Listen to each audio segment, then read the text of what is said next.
네, 안녕하십니까. 한국학중앙연구원에 근무하는 정영훈입니다. 오늘 그 통일 아카데미 강좌에 초청해 주신 걸 감사드리고요. 제가 오늘 그 말씀드릴 내용은 통일 민족주의의 좌절과 그 원인, 제목을 그렇게 잡았습니다. 분단 리더십의 문제점과 관련해서 통일 민족주의가 어떻게 전개되어 왔고, 또 그게 좌절하는 과정과 그 원인, 이런 문제들을 같이 한번 살펴보도록 하겠습니다. 준비된 PPT 화면을 좀 요약을 해 가면서 강의를 진행을 하도록 하겠습니다. 먼저 통일민족주의의 실패로 인해서 민족이 겪은 그 참극들을 몇 장면 한번 좀 확인하시고 넘어가도록 하시죠. 이건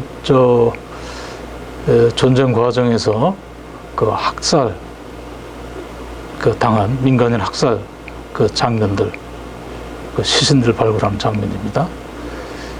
이것도 역시 진실화해위원회에서 한국전쟁 당시에 민간인 학살 현황을 조사하고 전국적으로 이 분포를 표시한 그런 지도가 되겠습니다.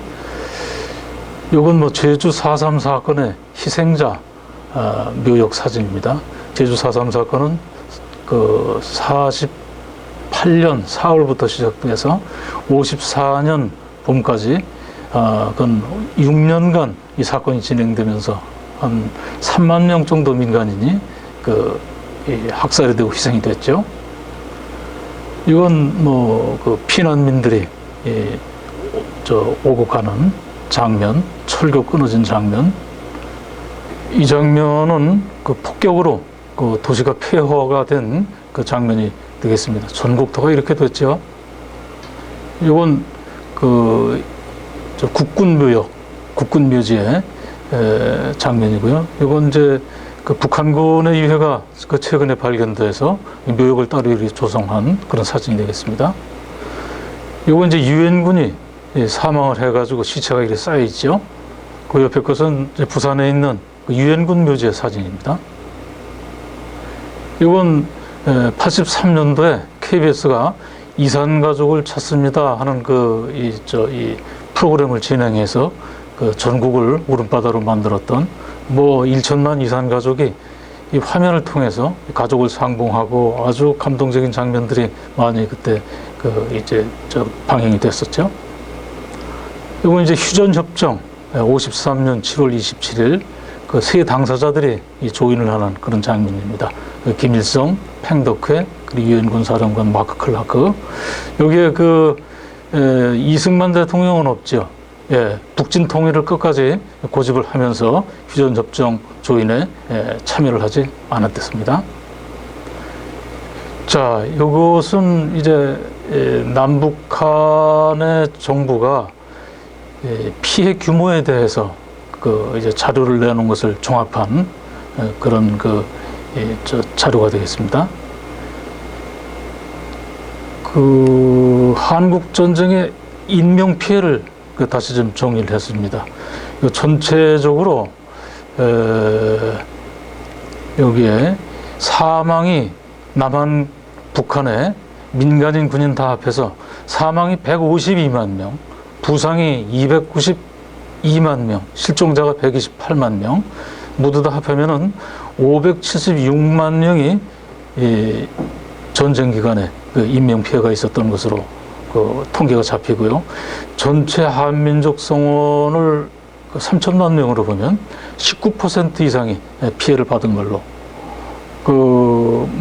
전체 한민족 성원에 6명 중에 1명, 적게 보는 분들은 한 7명 중에 1명이 죽거나 다쳤다 하는 얘기를 하는데, 막대한 어떤 민족적 피해가 있었던 거죠. 유엔군과 중공군의 피해에 대해서도 거기 정리를 했습니다. 유엔군, 중공군 합해서 전체 전사자가 21만 5천, 인명 손실이 다 합하면 105만 명. 모두가 다 젊은이들이죠. 한국 전쟁에 끌려 들어와서 이만큼 많은 인명이 손상이 됐던 겁니다. 이 한국 전쟁의 피해와 영향과 관련해서는 뭐 여러 그 연구와 이제 정리들이 있습니다만은, 가령 이제 브루스 커밍스는 그런 얘기를 해요. 20세기 중에 가장 파괴적인 전쟁의 하나다. 그러면서 이 브루스 커밍스는 한 300만 명 정도가 이 전쟁 과정에서 사망했다 하는 그 얘기를 합니다. 그리고 절반 정도가 민간인이고, 제가 아까 말씀드린 거와는 좀 그 차이가 있죠. 그러나 그 남부의 공식적 자료를 종합하면 뭐 한 절반 정도밖에 되지 않지만, 브루스 커밍스가 얘기한 것과 비교할 때, 그러나 피해가 대단하다. 말 그대로 20세기의 가장 파괴적인 전쟁의 하나였다 하는 것은 부정을 할 수가 없습니다. 물적 피해 참 대단하죠. 전체 산업시설의 43%, 55%, 주택의 33%가 파괴가 됐고, 북한 지역은 뭐 더 말할 거 없죠. 그 폭격을 통해서 전체 도시 지역이 초토화됐고, 산업시설도 역시 남아난 게 없었다 하는 그런 얘기입니다.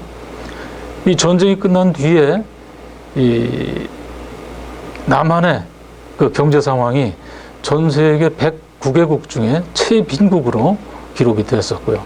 이산 가족이 1000만 명, 그리고 전쟁 미망인 남편이 죽은 사람 20만 명, 전쟁 고아가 10만 명, 뭐 한 13만 명, 14만 명을 언급하는 기록도 봤습니다.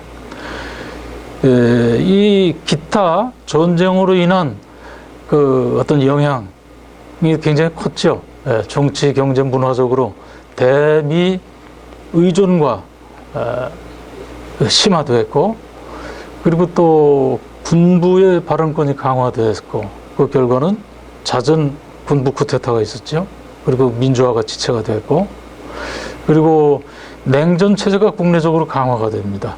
그래서 보수 우익 세력의 집권이 장기화가 되고, 뭐 메카시즘 이런 것들이 성행하고, 진보적 의제 이런 것들이 위축이 되고, 또 사상적이고 학술적이고 문화적 방면에 다양성이 위축되고, 국방비가 또 지출이 증가하죠. 그래서 복지가 지체되고, 이 뭐 개인주의, 물신주의 이런 그 풍조 또 전쟁과 관련이 있다 하는 얘기들을 하는데, 가령 이 전쟁 과정에서 생존과 관련된 트라우마가 이 국민들의 의식 속에 깊이 박혔어요. 이것은 인도적이고 윤리적인 어떤 의식 이런 것들을 파괴했고, 경제 우선주의, 각자 도생의 상황, 공동체 윤리를 해체하고, 이런 여러 가지 부정적인 효과가 이 한국 전쟁으로부터 야기됐다. 자, 남북 간의 적대의식이 전쟁의 결과 강화가 됐습니다. 그리고 남북의 대결 체제가 고착하고 민족의 역량이 소모가 되는 그런 상황이 한국 전쟁으로부터 야기가 됐습니다. 자, 이 전쟁에 대해서는 사실은 그 이전부터 여러 사람들이 경고를 했었어요. 이 1948년 그 남북협상 직전에 문화인들 108인이 내놓은 그 남북협상을 성원하는 성명 내용을 잠깐 보십시오. 이 분단이 되면은 동족 상잔의 비극은 불문가지다. 그 전쟁을 내전 같은 국제전쟁이요, 외전 같은 동족전쟁이다, 이렇게 묘사를 합니다. 그리고 이 전쟁을 통해서 어부가 이득을 본다. 어부가 누구겠습니까? 일본이 대표적이죠. 일본은 한국 전쟁을 통해서 말하자면 전쟁으로 파괴가 됐던 것을 모두 다 다시 이렇게 세우는 큰 기회를 얻었는데, 뭐 하늘이 도왔다 하는 표현까지 합니다. 우리 부자의 숙질 형제 자매의 피와 살, 뼈를 바수어서 어부를 이롭게 하는 그런 혈제의 참극이 벌어진다 하는 이런 경고가 전쟁 이전에 이미 나왔습니다. 가령 김구 선생이 이 남북협상으로 북행을 할 때 동족 상잔과 만국 멸족의 참극, 이게 다가오고 있다. 이걸 조장시키는 자들, 그 자들을 경계시키는 그런 그 메시지를 내놓고 북행을 했었는데, 사실은 이 1948년 이전에 더 거슬러 올라가면 해방된 한 달 뒤부터 이 4분 5열 민족적 분열이 초래할 수 있는 참화를 각성시키면서 통일의 당위성을 촉구하는 그런 요구들이 누차 나왔댔습니다. 이 해방군간의 통일민족주의 운동에 대해서 좀 더 살펴보도록 하겠습니다. 이 민족주의적 관점에서 통일운동이 언제 시작됐느냐?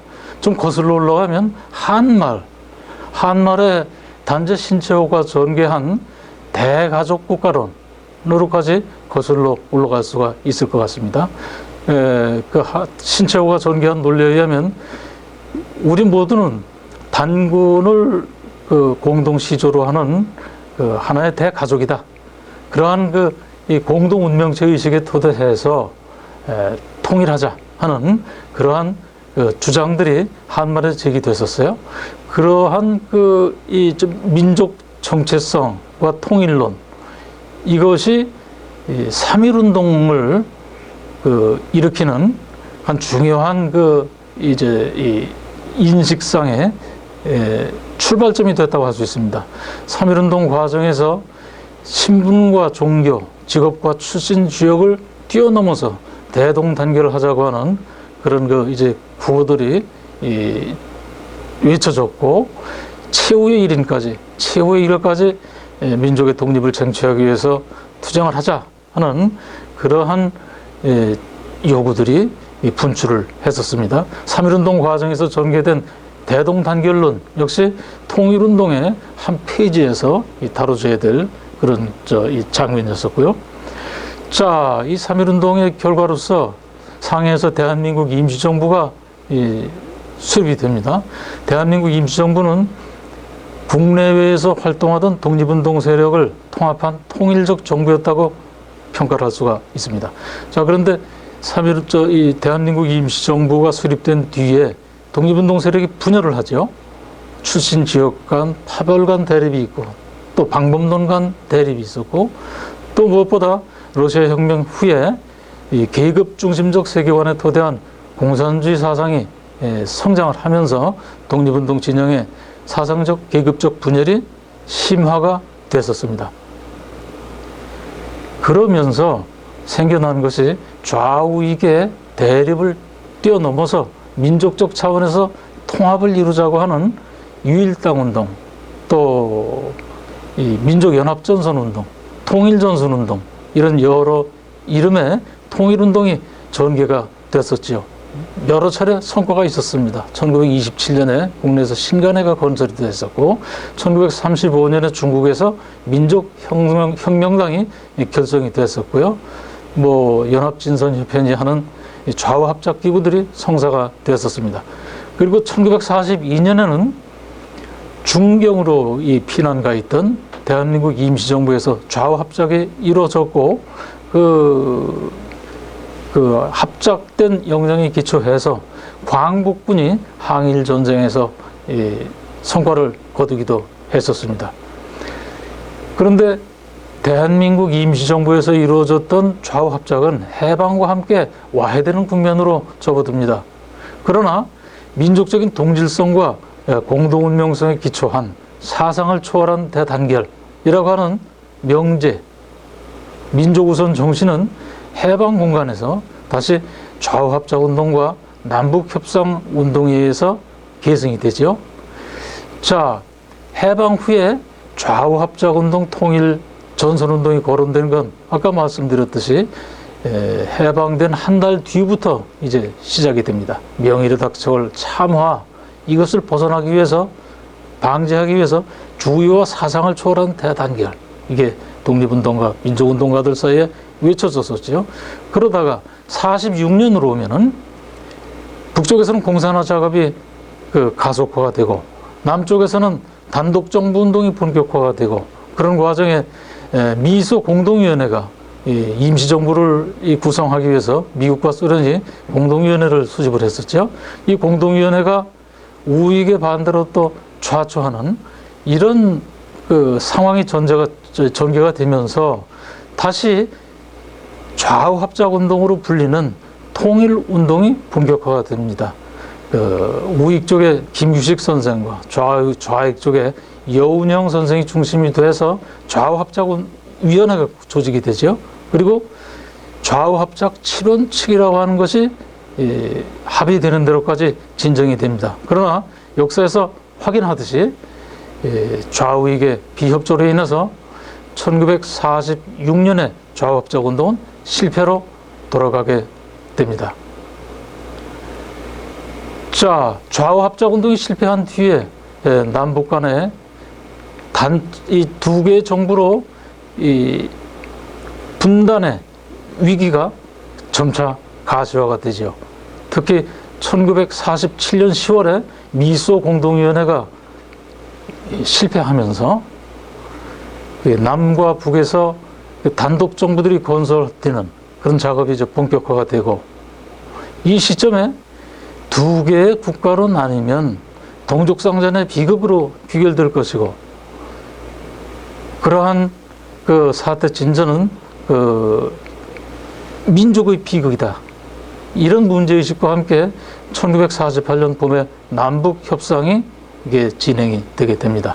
남쪽의 김규식과 북쪽의 김구 선생이 주도가 돼서 북쪽에 제안을 했고, 거기에 이제 북쪽이 호응을 해가지고 남북 협상으로 불리는 일련의 남북 지도자들의 회합이 열리게 되죠.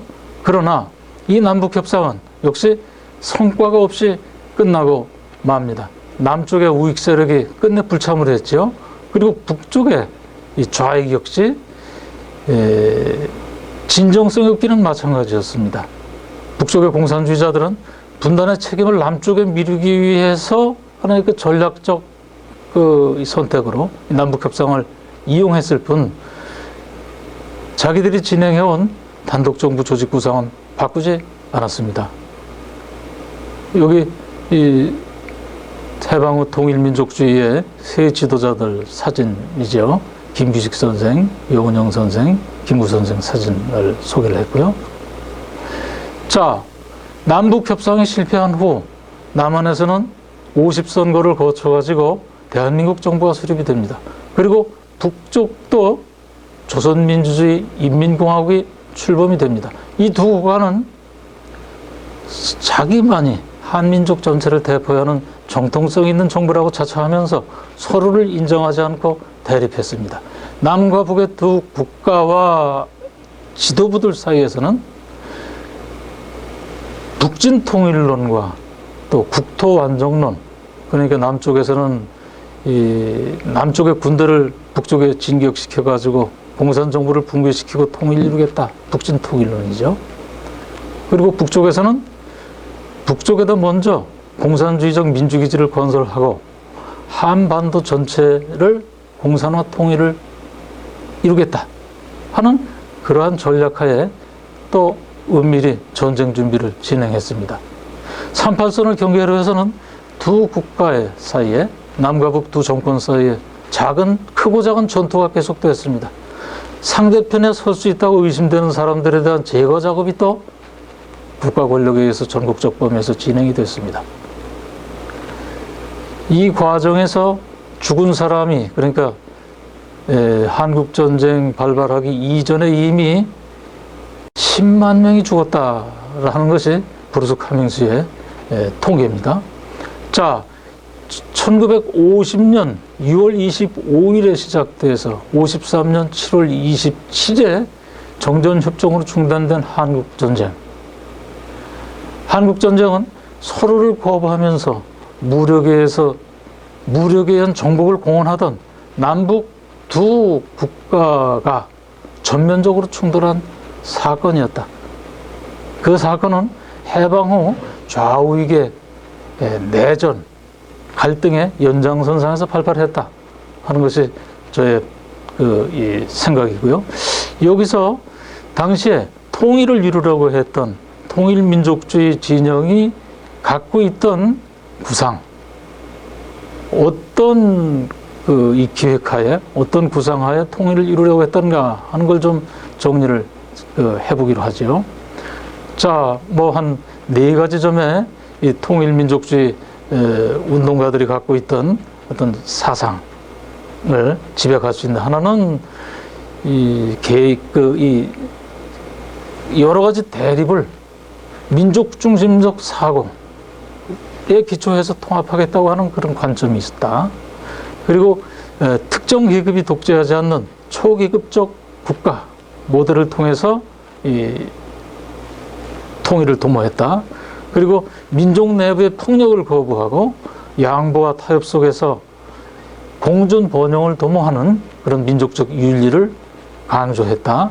그리고 미, 소와 같은 강대국에 의지하지 않는 민족 자주 노선 또 중립적 노선에 견제해서 통일을 도모하고자 했다. 뭐 이런 공통점을 찾아볼 수 있을 것 같습니다.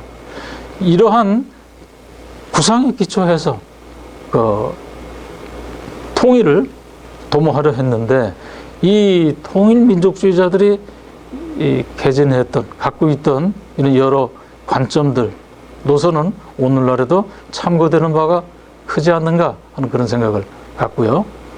자, 여기서 이제 전쟁과 분단과 전쟁을 결부한 요인이 뭐냐 하는 질문으로 들어가 보도록 하겠습니다. 통일민족주의가 왜 좌절하게 됐는가 하는 거죠. 자, 한민족은 단일민족 국가라고 하는 매우 유리한 조건 속에서 근대사를 시작을 했어요. 같은 조상을 가지고 있다. 모두가 다 단군의 자손이다. 뭐 이러한 인식이 공유가 되고 또 이러한 공유된 민족적 동질성과 공동 운명성에 대한 인식, 이런 인식은 사실은 여러 가지의 대립과 내부에 있는 갈등 요인들을 통합할 수 있는 하나의 구심력 방향으로의 동력으로 기여할 수가 있었습니다. 그러나 민족적 단일성이라고 하는 장점은 좌우익이 분열로 치달으면서 또 두 개의 국가로 나뉘고 또 전쟁으로 치닫는 그 과정에서 유리하게 적극적인 조건으로 작동을 하지 않았습니다. 한민족이 왜 단일한 민족이라고 하는 좋은 조건을 갖고 있음에도 불구하고 분단으로 나아갔는가? 동족상전에 참화로까지 나아갔던가? 그 원인과 배경에 대해서는 제가 보기에는 아직 반성적 분석이 제대로 나와 있지 않은 상태인 것 같습니다. 저는 네 가지 측면을 좀 중요하게 우리가 봐야 한다고 봅니다. 하나는 외세의 측면이죠. 또 하나는 내부에서 움직이던 반통일적 세력의 책동이라고 하는 측면이고요. 또 하나는 통일민족주의 자체가 갖고 있던 역량의 취약성이라는 측면이고, 그리고 또 하나는 좌우익의 리더십이 갖고 있던 불무성, 이 네 가지 측면을 중심으로 해서 조금 더 좀 살펴보도록 하겠습니다. 먼저 외세의 책동입니다. 흔히 외인론이라고 부르죠. 한반도를 분할해서 점령하고 있던 미국과 소련의 군대는 한반도를 자기들의 이익에 맞게 질서 지으려고 했고, 한민족 내부의 여러 가지 모색들은 미국과 소련이 설정한 범위 안에서만 숨쉴 수가 있었다. 그리고 남과 북의 두 국가는 미국과 소련이 자기들의 이익을 대변해 줄 대리자로서 선택이 됐다. 자, 미소 패권 경쟁의 산물로서 6.25 전쟁과 한국 전쟁으로 불리는 동족상전의 비극이 표출이 됐는데, 자, 외세의 힘이 강력했어요. 그러나 외세에게만 책임을 미룰 수는 없었다. 내부의 책임도 크다 하는 점이죠. 그 하나가 반통일 세력의 분단 책동입니다. 대표적인 게 친일파의 역할. 그 친일파는 좌우익이 좌익이 득세를 하거나 통일민족주의가 득세를 해서는 자기들한테 불리하다고 하는 판단하에 해방 후의 전국을 민족 대 반민족의 대립구도로부터 공산주의 대 반공산주의 대립구도로 전환시켜 갔어요. 그리고 반공 친미 세력들이 있었죠. 그리고 탈민족적 공산주의자들 역시 분단과 전쟁으로 나아가는 과정에 중요하게 역할을 했던 내부의 요인이라고 할 수 있습니다. 통일민족주의 취약성도 언급을 해야지요. 이건 두 수준에서 말씀을 드릴 수가 있습니다. 하나는 민중 수준의 취약성, 그리고 또 하나는 지도층 수준의 어떤 정치력의 빈곤. 자, 통일민족주의자들은 나름대로 진정성이라고 하는 측면이나 윤리적인 측면에서 보면 상당히 이 평가받을 만한 그런 이 위치에 있었죠. 그러나 정치력이라는 차원에서는 이 분단 상황을 극복하고 전쟁을 막는 어떤 정치력을 형성하는 데서는 실패했다. 그러나 그들의 실패는 통일민족주의자들에게 책임을 물을 게 아니라 독선적 사유하에 승리를 위해서 권모수술을 불사했던 좌우익의 지도자들에게 물어야 한다 하는 게 제 생각이에요. 그래서 네 번째로 우리가 지적하지 않을 수 없는 것이 분단 리더십의 불모성입니다. 좌우익 지도자들이 가지고 있던 반통일적인 리더십, 양보와 협조를 거부하고 독선적이고 독선지향적인 행태로 일관했던 것이 특히 남북을 장악한 두 지도자 이승만과 김일성이 구사했던 그 반통일적 행태, 이건 특히 지적을 해두어야 할 것 같다. 이 사람들은 자신이 중심이 돼서 전 국토를 통일하고자 했고 또 폭력적 수단을 사용하는 것도 불사했습니다. 이 네 번째 요인은 분단과 전쟁의 역사를 만든 여러 요인 중에서도 가장 큰 책임이 물어져야 할 요인이라고 저는 판단합니다.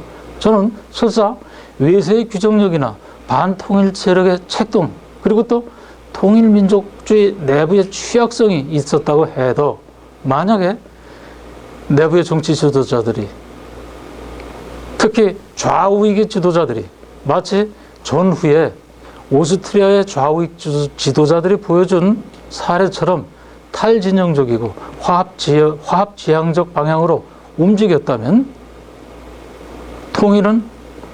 분단은 막을 수가 있었고 전쟁은 막을 수가 있었지 않겠는가. 그러나 이들 좌우익의 지도자들은 그렇게 움직이지 않았던 거죠. 정치 지도자들에게 우리가 기대하는 여러 덕목들이 있을 겁니다. 거기에 선공호사, 언행일치, 솔선수범, 그렇게 요약을 할 수 있을 텐데, 이러한 여러 덕목 기준을 가지고 볼 때 좌우익 지도자들의 행태는 매우 부정적인 평가가 불가능하다. 여기에 오스트리아 지도층의 통일지향 리더십을 하나의 비교 자료로 우리가 살펴볼 수 있지만은 여러분들이 한번 그 자료를 통해서 확인을 해보시기 바라고요. 전국을 극단 대결로 이끈 좌우익 지도자들에게 찾아지는 네 가지 공통점이 있어요. 하나는 선악 이분법적 사고, 자기중심적 독선. 둘째로는 민주주의는 두 가지밖에 없다고 봐요. 미국식과 소련식. 조선에 맞는 조선의 주체적이고 자주적인 어떤 방식은 거부를 합니다. 셋째로는 정의를 위해서는 폭력적 수단도 정당화된다고 하는 생각을 가지고 있었어요. 그리고 또 민족적인 어떤 명제보다 이데올로기적인 정의를 앞세웠어요. 또 전후 세계에 패권을 두고 다투던 미국과 소련 중 어느 한 편을 정의의 편으로 간주하고 그에 추종한 점, 이러한 문제점들도 공통적으로 가지고 있었다. 자, 권력을 장악하기 위해서 정도 이상의 증오심과 적대감을 성원들에게 풀어놓고 대립과 상쟁을 부추긴 세력들, 이 세력들이 한반도를 분단으로 끌고 가고 그리고 전쟁으로까지 이끌었던 주요한 요인이 아니겠는가 하는 생각을 하면서, 특히 이승만과 김일성의 권력 독점과 독선적 형태, 이들의 형태는 민족을 이들이 자주 얘기했지만 이들의 민족 담론은 민족을 자기들의 어떤 집권 의지에 이용한 사이비 민족주의의 전형적 사례라고 우리는 규정하지 않을 수가 없다. 그런 생각을 하고요. 그러나 그러나 한국 전쟁, 분단과 한국 전쟁을 야기한 책임이 누구한테 있느냐 하는 것들은 아직 진지하게 추궁되지 않았다는 생각입니다. 많은 동포들이 죽어갔고 삶의 터전이 초토화가 됐음에도 불구하고 민족을 전쟁으로 몰아넣은 지도자들은 온전하게 살아남아서 권좌를 유지했습니다. 그리고 이 대목은 분단 체제가 67년이나 지속되고 있는 원인을 해명하는 주요 단서가 되고 있다고 생각합니다. 자, 38선은 미국과 소련이 그었습니다. 그러나 38선을 경계로 해서 두 개의 대립하는 국가를 세우고 동족상전의 전쟁까지 겪게 한 원인은 민족 내부에서 찾아져야 한다 하는 것이 제 생각이고요. 특히 독선적 논리로 권력을 장악하고 민족을 전쟁으로까지 끌고 간 남북 두 국가의 지도자들에게 가장 큰 책임을 물어야 할 것이다 하는 생각이고요. 전쟁 후에 남북의 지도자들은 상대에 대한 적대감과 안보 위기를 조성해서 국민을 통제했습니다. 통일 과제를 명분으로 해서 권력을 강화하고 국가를 사유화해 갔습니다. 분단 체제가 67년간 지속된 이유를 찾음에 있어 중요한 관측 지점은 정확한데 남북의 독재자들이 권력을 장악하고 유지하는데 분단 상황을 이용해 왔다는 점이 아니겠는가, 그런 생각을 말씀드리면서 이번 강의를 마무리 짓도록 하겠습니다. 네, 감사합니다.